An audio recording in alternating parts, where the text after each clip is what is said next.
चलिए आज रिवीजन करेंगे चैप्टर 3 का। चैप्टर 2 चैप्टर 1 हो गया है, अब चैप्टर 3 देखेंगे। चैप्टर 3 में जो है पढ़ना है दो चर वाले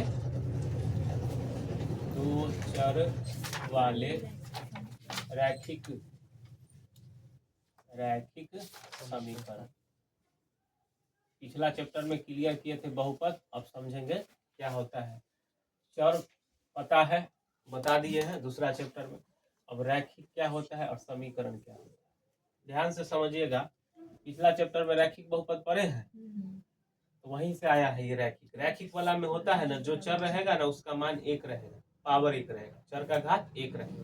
रैखिक समीकरण में चर का घात कितना होता है? 1। यहाँ समीकरण रैखिक बहुपद और रैखिक समीकरण में क्या अंतर है, ध्यान से समझ लीजिए। ax प्लस b अगर होता है तो ये बहुपद है। कैसा बहुपद? रैखिक। यही दे दिया ax प्लस b बराबर 0, ये हो गया रैखिक समीकरण। क्या हो गया? रैखिक समीकरण। कोई दिक्कत? ये चीज है। लेकिन यहाँ कह रहा है दो चर वाला, एक चर वाला नहीं। यह एक चर वाला रैखिक बहुपद, यह एक चर वाला रैखिक समीकरण। हमको कै गो चर चाहिए? 2 गो। आप ये एक्सरसाइज में जनरली क्वेश्चन इस टाइप का मिलेगा। देखिए एगो ई चर हुआ, एगो ई चर हुआ, 2 गो चर हुआ, तो यही हो गया दो चर वाला रैखिक समीकरण। अब इससे जो क्वेश्चन आते हैं, ऐसे रैखिक समीकरण का जो जनरल रूप होता है ax प्लस दो चर वाले का ax plus by plus c बराबर 0। अगर पूछता है कि रैखिक दो चर वाले रैखिक समीकरण का व्यापक रूप लिखे तो यही होगा। क्या होगा? ax plus by plus c बराबर 0। अब इसमें क्वेश्चन क्या आता है? a1x plus b1y plus c1 बराबर 0, और इसी में दे देगा a2x plus b2y plus c2 बराबर क्या होगा? 0।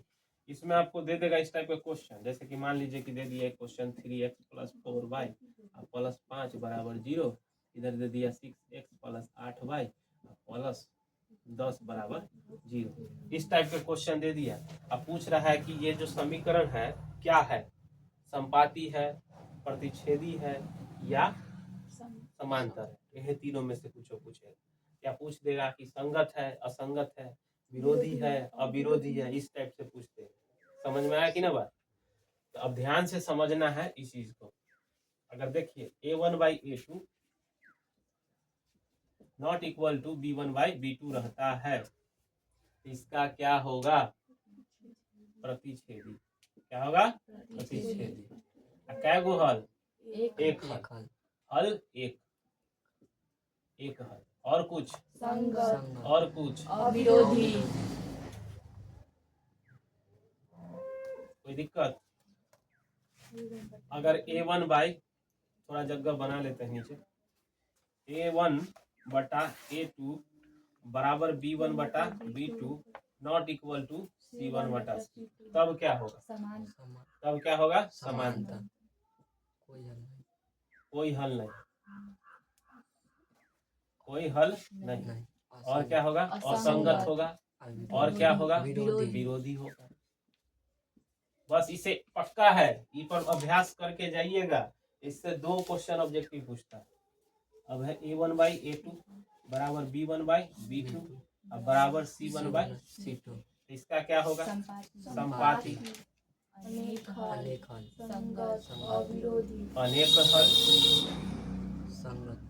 संगत, अविरोधी। ध्यान रखिएगा, अविरोधी विरोधी पूछा है, संगत और संगत न देकर। याद रखिए, संगत जो साथ में रहता है वो विरोध कभी नहीं करता था, अविरोध। और जो साथ में नहीं रहता वो विरोध करता है। तो ये वो केस में संगत बनता है जब क्या हो, या तो कोई न बराबर हो या तो बराबर, या तो कोई न बराबर हो या तो बराबर। और उसके बाद जो एगो बराबर नहीं होता है तो क्या हो जाता है? असंगत। इसी से क्वेश्चन आएगा। और इसमें बताना है, अब समझिएगा क्या क्या होता है। एक हल कैसे हुआ? जैसे देखिए, अगर कोई समीकरण है, ये काट दिया, ठीक है, समीकरण है, काट दिया, इसका है, तो एक ही जगह ना काटा है, इसीलिए कहता है इसको क्या? प्रतिच्छेद किया। क्या जगह? एक जगह, इसीलिए इसका हल क्या होगा? एक है। अब देखिए, एक समांतर क्या होता है? जैसे यह रेखा गया, यह रेखा गया, 2 रेखा का समीकरण है, एगो यह है, एगो यह है। अभी दोनों एक दूसरे को काटवे न किया तो कोई हल नहीं। अब जो है कह रहा है संपाति अनेक हल। क्यों? क्योंकि जो रेखा बना है उसी पर एक और रेखा है, इसी को बोलते हैं संपाति। इसका जो है हर एक बिंदु पर इसका मान है। अगर इसका मान 2 होगा तो इसका भी मान 2, इसका मान 3 तो इसका भी मान 3, इसका मान 4 तो इसका भी मान 4, यानी कि अनेक हल। हल कोई सीमा नहीं है, अनेक हल होगा, जितना बिंदु उतना हल। समझ में आया कि ना बात? इससे रिलेटेड क्वेश्चन इसी बनता है।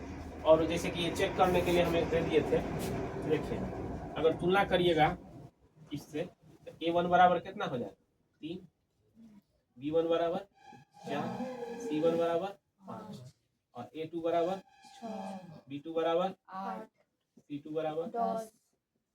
अब तुलना कर दीजिए A1 बाई A2 कितना हुआ 3/6, B1 बटा B2 4/8, C1 बटा C2 5/10।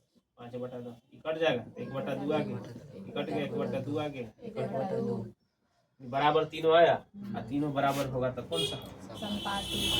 कहीं से कोई दुख तकलीफ होना भी नहीं चाहिए, क्योंकि पूरा तीसरा चैप्टर से पूरा जो है क्लियर कर दिया गया। अब वो क्वेश्चन बचा वर्गगुणन से पूछता है, तो वर्गगुणन का देखिए इसका तरीका होता है।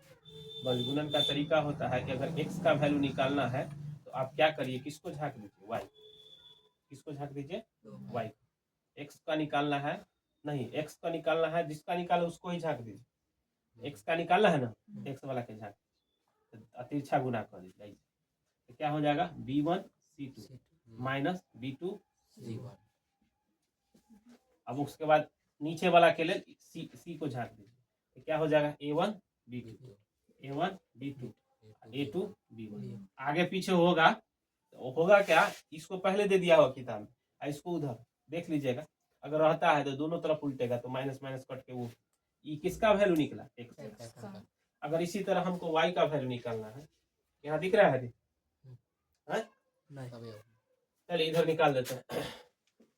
y के वैल्यू निकालना है तो हम क्या करेंगे, y के झाँक देंगे।